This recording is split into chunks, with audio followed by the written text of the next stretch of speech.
Did you ever try cruising through Beverly Hills? No, but I can if I want to. Well, you do that, and you'll come away feeling like a cheap watch. And just what is that supposed to mean? It means you'll be stopped every few seconds.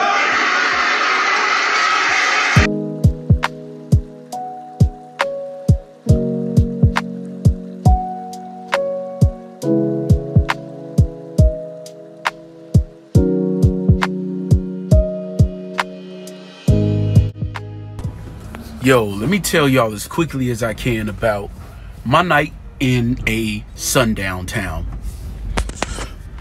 Excuse me. Yes, I said that correctly. A sundown town. 2022, a sundown town. For those who don't know what a sundown town is, look it up on Google. But anyway, so I get a load going to a particular city in Texas, and I'm like, okay, well, let me head on over here and drop this off. They're gonna pay me this much. That's perfect. I like that. It's a quick 200 miles, make it quick, you know, whatever the amount was. Great, cool. I get there and I look at the exit. I'm like, wait a minute. It took me to exit 861A. For those who don't know, it's a place called Vidor, Texas. V-I-D-O-R. V-I-D-O-R. I'm like, uh-oh. I've heard stories. Like, pretty much everybody I know in Texas that's black tells me, do not go to Vidor, Texas. I'm like, okay. Yet here I was in Vidor, Texas. My load didn't deliver until this morning. This is from the perspective of yesterday. Didn't deliver until tomorrow at 8. It was like 5:30. So I get to the place. I'm not giving names of companies or anything like that. But while I'm driving to the place, I see trailer parks. I see a bunch of Confederate flags. I saw a doll of a black man. It was just a doll wrapped in a Confederate flag hanging from a tree by its neck. That's the type of stuff I saw in Vidor, Texas, which led me to believe that the reputation was fairly earned. I get there. The security guard says, oh, hey, we got a code red. The guy gets on the phone, is like, hey, I can't, you know, I don't want to be responsible for this guy's safety. Let me go ahead and find somebody because we stopped taking loads at 4 o'clock. But I'll get somebody over here from the other side of the plant. Tell them to hang on. So I hang on. I'm doing what I got to do. Finally, somebody comes by about 15 minutes later. The guy said, let me hurry up and get you unloaded. He quickly gets me unloaded. And they said, dude, you might want to get up out of here as soon as possible. We're at sundown. You want to leave here now. Don't stop until you at least get to Beaumont. I was like, okay. He was like, no, seriously. I said, well, what about the police? Why aren't the police there? Police turned a blind eye. I was like, okay, well, I'm gonna do what you said. He said, yeah, man, I don't want to see you getting in any trouble. So I went ahead and I took off, headed to Beaumont. I went to the Petrol in Beaumont, slept there, and I had my my Armalite Rifle 15 with me. Slept with a couple of extra magazines, but I'm safe, y'all. But that was my night in the sundown. Yo, what do you want? this is no more. No, I'm looking up trying to get a t-shirt, and why are you in my face, bro? You want some? Hurry up and buy shit. Huh? Alright, so get the fuck away from me. You fuck you. Fuck you. You fuck you. Fuck is wrong with you, bro? Get the fuck out of my face.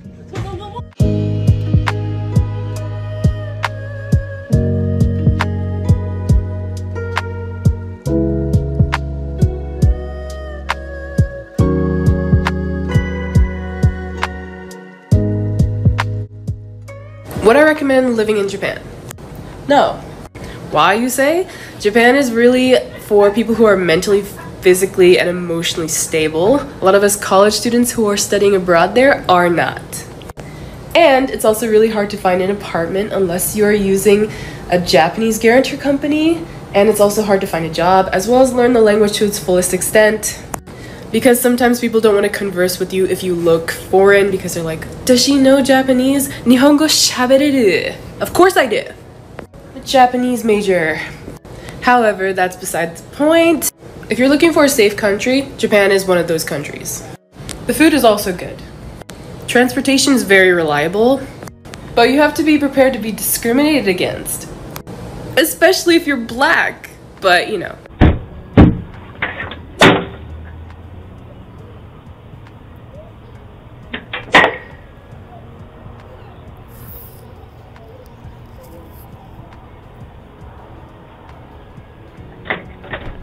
Boy, you better get your ass from off my porch beating on my door like this.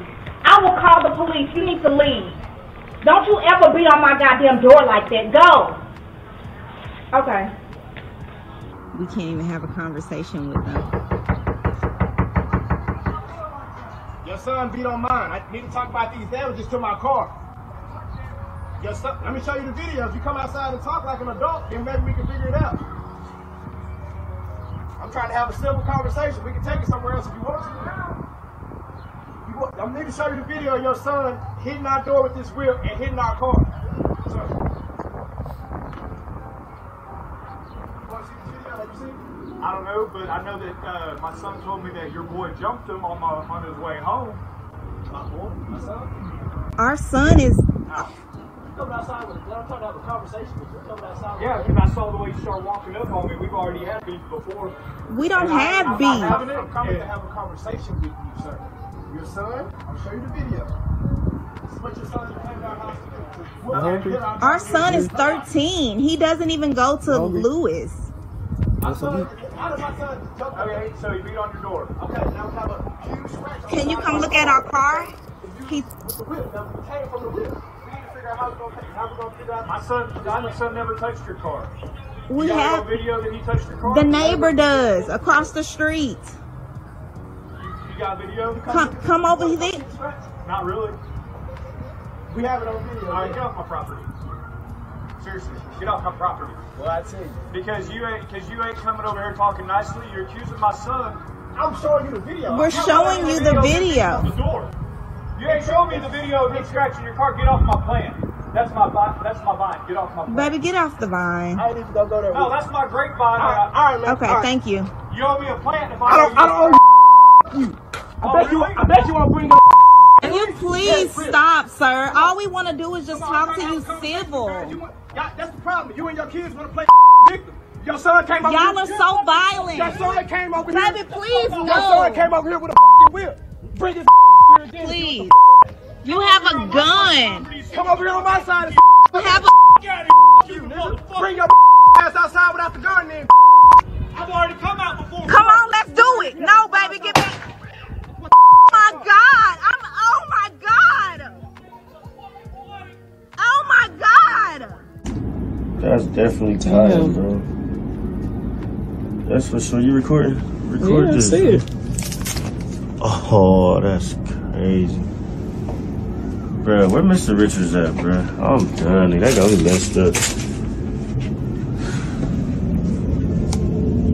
That's crazy.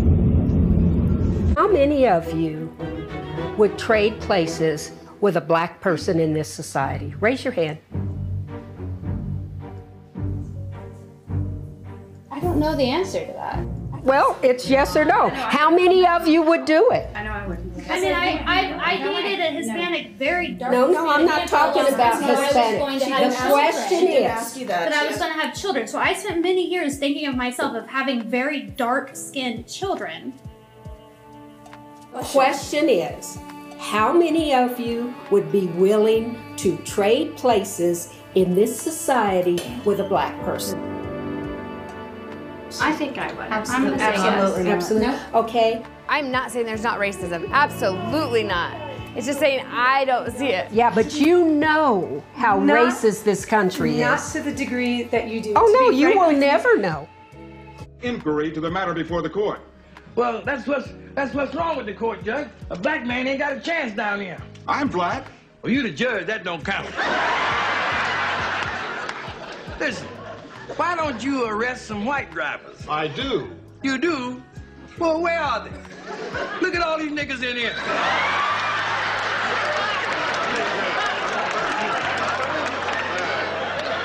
Look around here. There's enough niggas in here to make a Tarzan movie.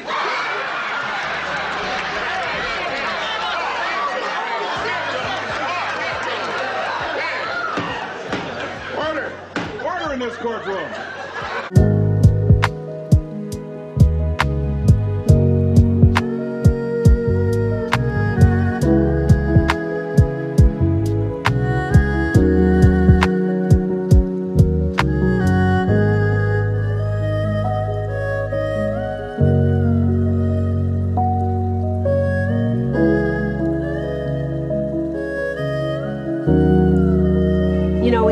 country, we created the criminalization of black people.